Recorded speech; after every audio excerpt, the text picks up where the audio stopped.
त्याचा मला तुम्ही सुद्धा रेफरन्स नाही आला मॅडम की त्यांच्या मैत्रिणींना आय थिंक त्यांना चित्रपट पाहिलं होतं. तर ती गोष्ट वेगळी आहे. मला फक्त एवढं सांगायचं आहे की आतमध्ये येऊन ती एकदा फक्त मराठी माणसाची कला तुम्ही बघायला पाहिजे. किंवा कलाकाराच्या म्हणजे चेहऱ्यावर मोठा आहे का छोटा आहे याच्यावरनं जज करण्यापेक्षा त्याची कला आतमध्ये जाऊन बघितली पाहिजे. त्याच्यामुळे आज मराठी चित्रपट बघा, आणखी चित्रपट उद्या रिलीज होत आहे, पण असं आहे की सगळे इथून पाठ फिरून जातात वरती, याला जायचं त्याला जायचं, तेव्हा ना वाईट वाटतं की यार तुम्ही फक्त एकदा येऊन तर बघा काय केले. तर तसं होत नाही. पण आता ही जबाबदारी तुमच्या सगळ्यांची आहे की काय वाटलं हे खरं खरं सांगायचं. आवडला तर चांगलं सांगा की हा एकदा जाऊन बघा, नाही आवडलं तर बिंदास म्हणा फालतू पिक्चर आहे नका जाऊ. का तर मला पण ती खोटी स्तुती नकोय किंवा मला ते खोटं आश्वासन किंवा कौतुक घेऊन मला मोठं व्हायचं नाहीच आहे.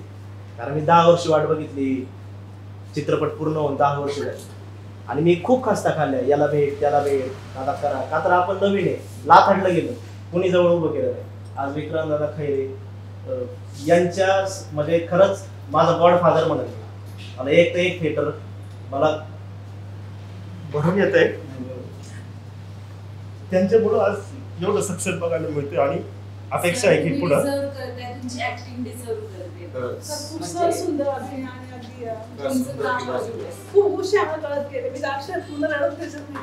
जे तुम्हाला स्क्रीनवर दिसतंय त्यापेक्षा वाईट परिस्थितीत माझं बालपण गेले.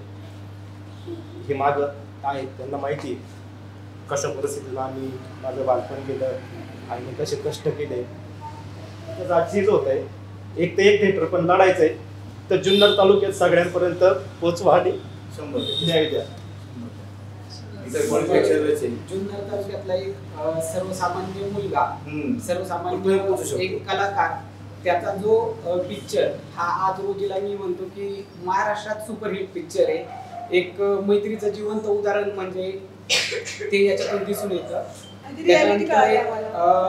ज्यावेळेस वडिलांचं छत्र हरवतं आणि आई सोबत राहणारा जो मुलगा आहे तर ती परिस्थिती म्हणजे अशा प्रत्येक समाजातील प्रत्येक कुटुंबासाठी हा पिक्चर महत्त्वाचा आहे.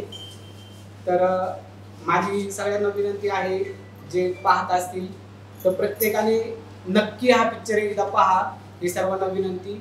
आणि माझ्या जुन्नर तालुक्यातील जे काही नवीन कलाकार असतील, जे सांस्कृतिक कार्यक्रमामध्ये भाग घेणारे जे विद्यार्थी असतील तर अशांनी आवर्जून एकदा पिक्चर पहा की एक सर्वसामान्य कलाकार जो आपल्याच मातीतला आहे आणि तो आज रोजीला एवढ्या उंचीवर पोहोचतोय. ज्यावेळेस तुम्ही येऊन स्वतः येऊन पिक्चर पाहाल त्यावेळेस तुम्हाला समजेल त्या पिक्चर मधले प्रत्येक बारीक बारीक गोष्टी, एक क्षण असा अंगावर काटा आणत होता.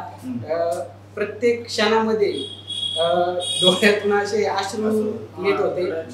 आणि जिथं मैत्रीचं उदाहरण म्हटलं तर जी मैत्री शब्दात पण वर्णन करता येणार नाही अशी मैत्री याच्यातून पाहण्यात भेटली. धन्यवाद. आणि सर्वांना विनंती आहे की पिक्चर नक्की एकदा पहा, सहकुटुंब सहपरिवार पहा. धन्यवाद.